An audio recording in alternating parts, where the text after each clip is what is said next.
Hi, hello. Welcome to another episode of Isaiah's Newsstand. It's your host, Isaiah Edwards. The date is September the 7th, 2024. Hopefully this episode finds you well, in good spirits and high hopes. As for me, I'm doing pretty good. So far, the day is going well. It's a nice Saturday. The weather is nice. It's feeling very fall. Let's see. I did some errands, ran a little bit of errands. By a little bit, I literally ran to the post office, got a little stamp, sent out some mail. And then I went to Planet Fitness and I joined up. Got myself a little membership. So there we go. Then proceeded to do a little workout, which was nice. It was different. I will say too, I was kind of in an antisocial mood. I'm kind of curious to see how I feel maybe next time I go, which is hopefully tomorrow. But yeah, I don't know. It's one of those things where the older I get, maybe the less I like being around people, especially people I don't know. Maybe it's that, and it's a big gym area.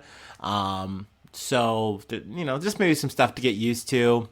Plus, there was some weird clerical error with me signing up. Which made me immediately huffy because I'm just oh, you guys are going to screw me.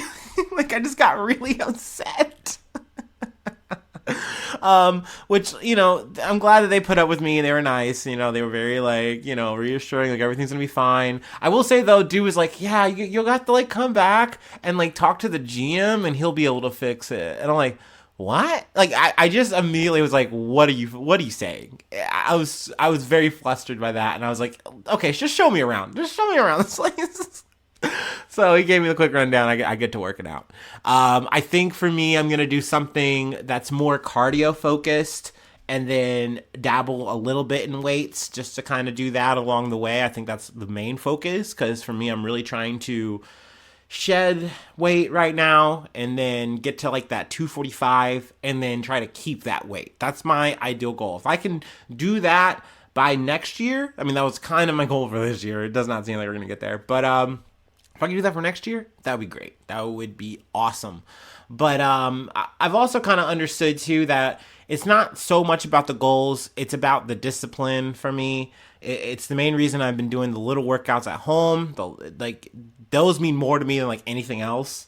Just because it really taught me that it's Isaiah, you can do anything you put your mind to. You just have to want it bad enough. And if you want it bad enough, you'll lock in for it every day. And I know I can do it because I do this shit every day.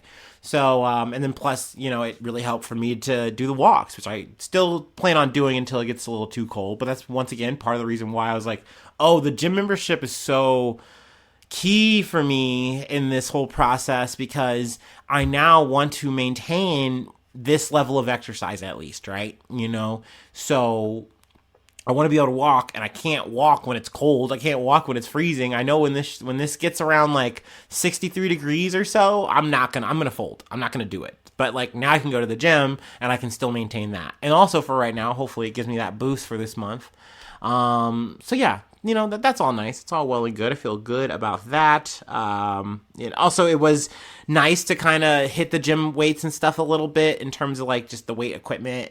I'm not going fully into it yet. I did try to lift a little 20-pound barbell. We'll lift a couple of those. That was nice. That was cool, I guess. I felt so awkward, and then I left. But yeah, it feels good that I finally was able to make the commitment. Hopefully this doesn't financially bankrupt me. I know we're still living on edges and prayers here, but I just felt compelled, and I saw the little thing where it's you can do the $1 down, even though it's $6 and some change, but whatever. And it's $15 a month, for the basic membership. So there's that. I did see people logging in or whatever to get back massages and shit. I'm oh, is that the black card shit? I'm oh, okay, all right. That's how the other half lives. But yeah, there's that. Let's see. What was the one last thing I wanted to, I guess, talk about the gym? I will say I already feel myself doing people watching, which I guess is maybe the thing that I'm going to hopefully warm back up to. I remember back when I was doing the Y or even at the gym, I had like a real little random gym near my house that I did for a little bit. It is kind of cool to see who's going to come up and everything. I just, these days, I do not want people to come up and talk to me. I have two headphones in. You shouldn't want to. And then, like, it feels weird if there's, like, someone looming over because they want the machine. I hate that, you know. I also don't want to be that person. So, yeah. So yeah, okay. I'm sure I'll have more to talk about in the gym stuff in the future. Maybe that'll be part of the personal stuff that I'll introduce a little bit more. So, but we'll see how that goes. I'll keep you posted. Sure. Weight check. Yeah, you should talk about that. Clocking with that. Last we checked, I was at 250. Now, I say that with like bated breath because I fluctuate a lot. Like, I can be at like 260 at the top of the week, and then I can crash out and be there if I do the right or wrong things. You feel me? So, you know, we'll see where we're at come next week, you know. But also, let's talk about Food Corner. Finally getting there. I ate 2 pizzas. I went to Domino's. Yay, pizza day! That's right. Fuck this shit. Fuck the healthy shit. We ain't changing. Yeah, I went to Domino's. We got the 2 medium pizzas. Maybe you'll enjoy this too. I know we're just already going long. I don't really give a shit. I finally redeemed. Like I had been locked out of my what's it called account, my Domino's account. And this didn't bother me because I'm like, fuck it. It's not like you get that many deals or whatever. Like, it always tells me I'm getting a bunch of deals, but I just like, that's cockamamie, whatever. So I finally said, fuck it. I've been ordering Domino's for like over a year now like this, and I need to like finally get back into my account. So I get back into my account finally, hacker man my shit in there. And then they're like, hey, you can get a free pizza. I was like, oh, awesome. See, this is why you should have done this a long time ago. I enter my free pizza and I say, oh, well, I still kind of want another medium pizza. I'm kind of used to the vibe, right? And I queue it up. I wind up paying more money. And then I proceed to be like, oh, fuck, I shouldn't have done this. And I can't get out of it. I'm locked in now. And like, I'm sure I could have like signed out or done some other shit, but I just didn't want to. I was too lazy. So I paid an extra like $2 or $3 for the same shit I always buy. So kudos, Domino's. You got me fucking getting, you piece of shit. But let's talk about the pizzas. I got a New York style sausage and pineapple. That was very good with the barbecue sauce base. Very sweet. Very sweet. Then I got the beef and jalapeno pepper pizza with the marinara sauce. That was really good as well. I will say, you know, why get beef? Why get the, which I feel like you can say it's ground beef, right? I don't know. But I don't know. I just wanted it. I kind of had a little bit of a craving for it. I will say, as much as I love a pepperoni pizza, it's the worst thing about Domino's. It always has been to me. Like, Domino's pizza was kind of ass. Then they redid their shit and it got a little bit better. But throughout that whole thing, I don't know why it is, but their pepperoni is trash. It's just not good. It tastes like iron, and I've never really loved that, but I love pepperoni. I get over it. So, you know, I was just feeling something a little different. And, like, I gotta say, overall, the sausage is probably the best meat you can just get in a vacuum. I think the Philly steak's probably better than the beef. But, like, you know, I was just feeling like a little switch up. So there's that. Overall, both are good. You know, despite that. And y'all gonna hear me order another pepperoni pizza. Mind your business. But there we go. I feel like we talked about the food. We talked about my life, my wellness, my health. All that shit. So there we are. There we go. Let's go ahead and do our startup. Yes. And then we'll go ahead and get into some news. Hopefully I don't have a stomach cramp again today, guys. Also, that's for everyone who listened to the previous episode. I feel so bad about that. I'm so sorry. Like, I felt like a dummy for posting it, but at the same time, I didn't want to reshoot. I just didn't want to. You know what I mean? And I know that this is an odd podcast. It's not like your average one, okay? All right? You know, that just is what it is. But, like, hopefully you enjoy that. Hopefully you just lean into it with me, you know? So, yeah, let's go ahead and do our startup, and we'll go ahead and get into some news.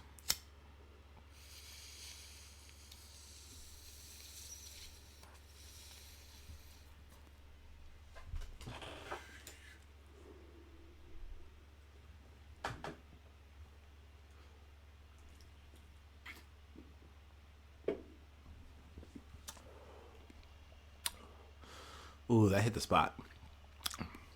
I'm not gonna lie. I hit the spot. Okay. From NBC News.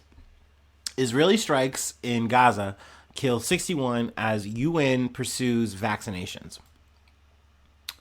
Israeli military strikes across the Palestinian Gaza Strip killed at least 61 people in the space of 24 hours, local medics said on Saturday, as Israeli forces battled Hamas-led militants in the territory. 11 months into the war, numerous rounds of diplomacy have so far failed to clinch a ceasefire deal to end the conflict and bring the release of Israeli and foreign hostages held in Gaza, as well as many Palestinians jailed in Israel. Let's see here. I'm going to go actually zoom ahead and just talk about the excuse me, the vaccination process here. Despite the deadlock, the United Nations, in collaboration with local health authorities, has pursued a campaign to vaccinate 640,000 children in Gaza after its first polio case in around 25 years. Limited pauses in fighting have allowed the campaign to proceed. UN officials said they were making progress, having reached over half of the children needing the drops in the first two stages in the southern and central Gaza Strip. So there's a silver lining in this, fucked up situation that's happening here in terms of me, reporting that, 61 people have been killed in a fucking strike in total by Israel, in which they're like, yeah, we were just looking for Hamas and, they're using civilians as shields, but, we sally forth and we just kept killing and killing and killing and killing and killing. At least this fucking polio thing is continuing. I have a fear that it's they're not going to reach the full goal, and I feel like you do need to reach this full goal, because if you have any amount of polio, you're going to continue to have polio, right? So that to me is a very scary, concerning situation, but it does seem like it's going overall okay. I haven't heard of any hitches in the process there, but obviously it's very unfortunate to, once again be at it. I know we just covered this shit yesterday, in terms of just being in the area, but it's constant, it's nonstop, and I think this is the thing I should always mention everyone when I can, that it's always been like this. When you talk to a person who's been in Gaza, who's been in West Bank, and it's yeah, shit changed on October 7th for sure. This is terrible. It's never been, it's never been this bad in my lifetime, but it's always been happening. We've always had to live like this. The Israelis have always carried on like this. It's just another day. And I hope that my coverage at least mirrors that now, But yeah, let's go ahead and move along. I'm going to try not to get too stuck in the weeds today. I know I just blogged a bunch. From CNN, I'm back in the last one. U.S. first human case of bird flu not linked to animals reported in Missouri. That's actually my home state. So there you go. A little fun fact there if you didn't know. A person in Missouri is the United States' first case of H5 avian influenza without a known exposure to a sick animal, the U.S. Centers for Disease Control and Prevention said on Friday. This is the 14th human case of H5 reported in the United States during 2024, and the first case of H5 without a known occupational exposure to sick or infected animals, the CDC said in a statement. It's also the first H5 case detected through the country's national flu surveillance system, rather than targeted surveillance of the ongoing bird flu outbreak in animals. It's worth noting that they've reported bird flu cases, but only birds, not cattle. So that's a relevant thing. So it is a big outlier that this happened, but I do want to note that this is a one case, from one person to another person. So I don't think it's ring the alarm kind of thing, But it is definitely worth mentioning and reporting about. And it's scary, dog. I don't want to say, this is looking like the next COVID situation.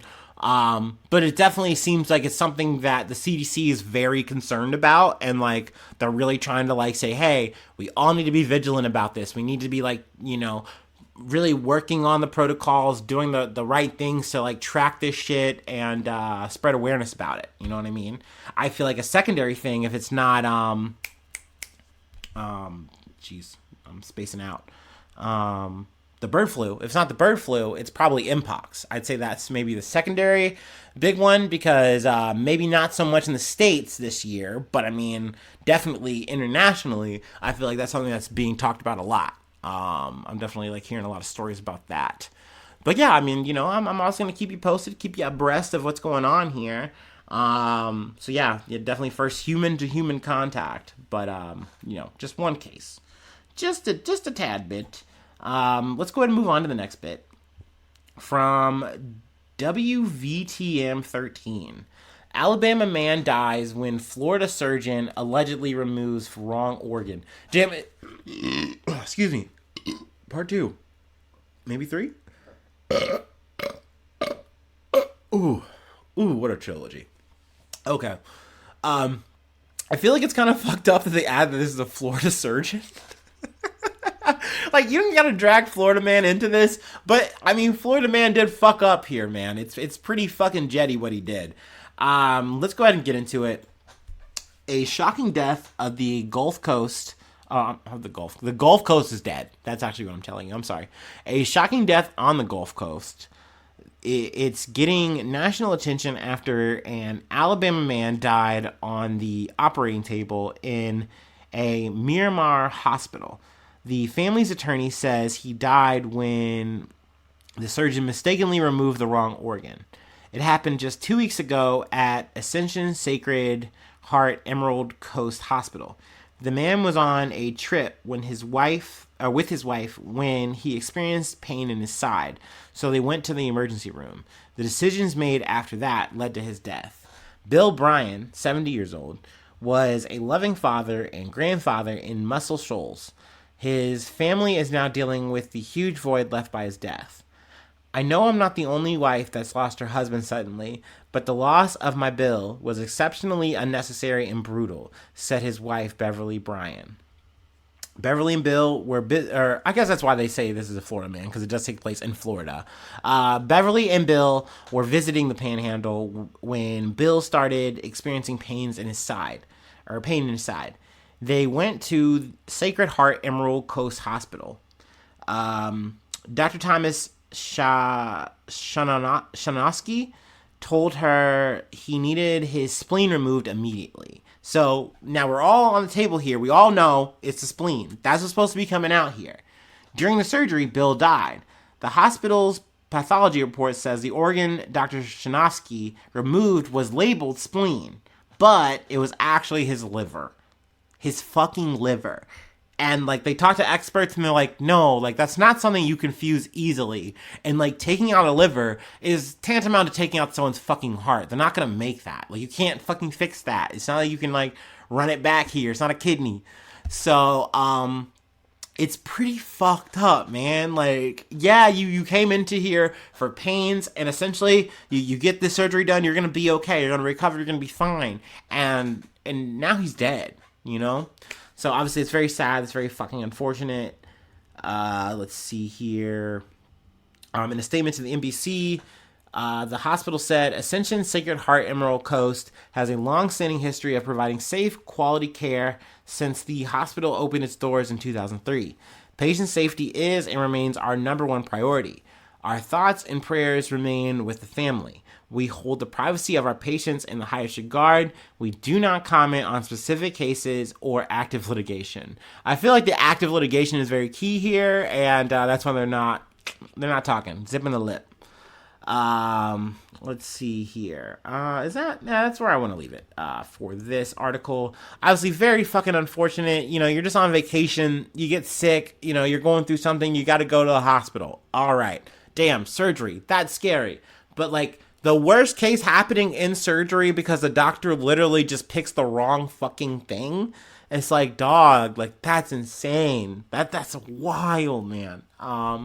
So yeah, it's giving malpractice, I guess. I don't know.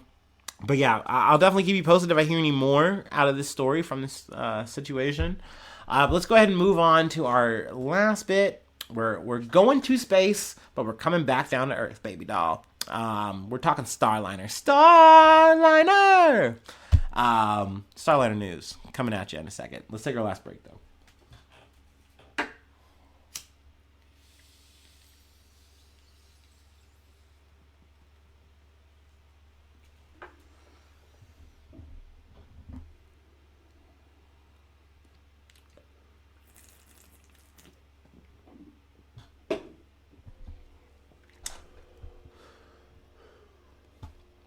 Ooh.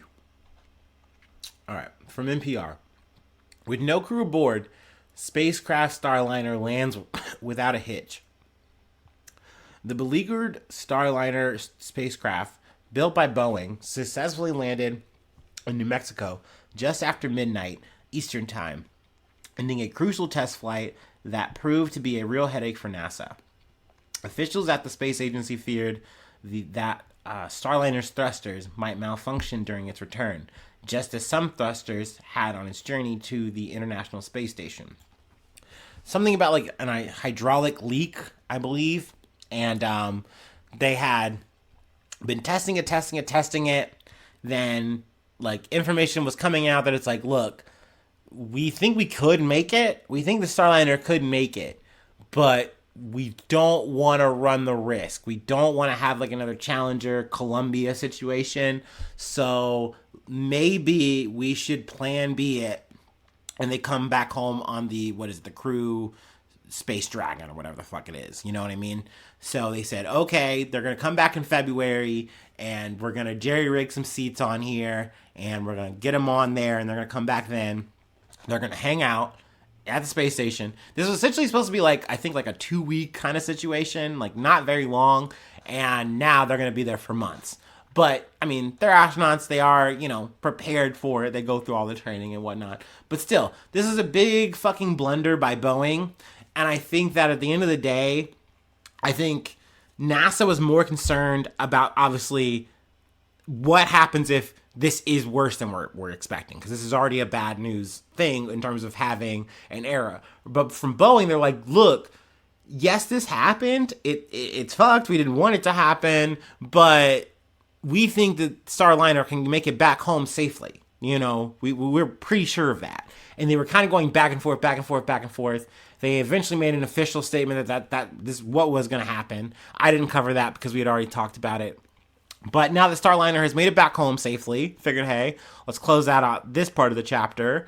And, hey, cool. Obviously, it's unfortunate that Butch and Sonny didn't get back home, but they will be. I'm knock on some wood. I do think that that's good. It's going to happen. I talk a lot of shit about Elon fucking Musk. I know I said his name all funny. That was on purpose. But SpaceX usually, I don't even want to say that because they do have some fuck ups. But I mean, in terms of their spacefaring situation that they have going on right now, it seems to be sound. It seems to be good. So I think that's probably going to work out okay and work out fine. Starliner did make it back, A-okay, so that's cool. They even said like it was bullseye, like right where they wanted it to be. So that's good. Awesome. But am I that surprised that a Boeing thing fucked up? No. Not at all.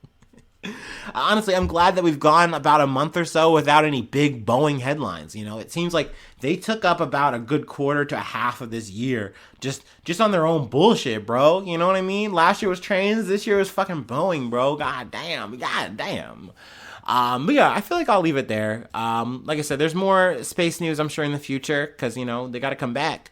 But I figured that's where we'll close it out for the day. Let's see. If you'd like to help out, support the effort, become a newsie today. Patreon.com/Isaiah News. IsaiahNews1@gmail.com if you'd like to send any feedback my way. Let's see here. Feel free to follow me or the podcast on any of the socials you're on. I'm on there too. Just waiting for you. Let's see. YouTube. Speaking of you and the tube, go ahead and hit that subscription button. That really helps me out. Leave a cool comment, like, share, all that. You can rinse and repeat on Spotify any of the platforms that you're listening to this podcast on. It really helps out. All the stars, all the likes, thank you so much for that. Let's see here. So yeah, thanks so much for tuning in. Thanks so much for being a friend, and hopefully I see you soon for some more good news. I love you. Bye-bye. Mwah.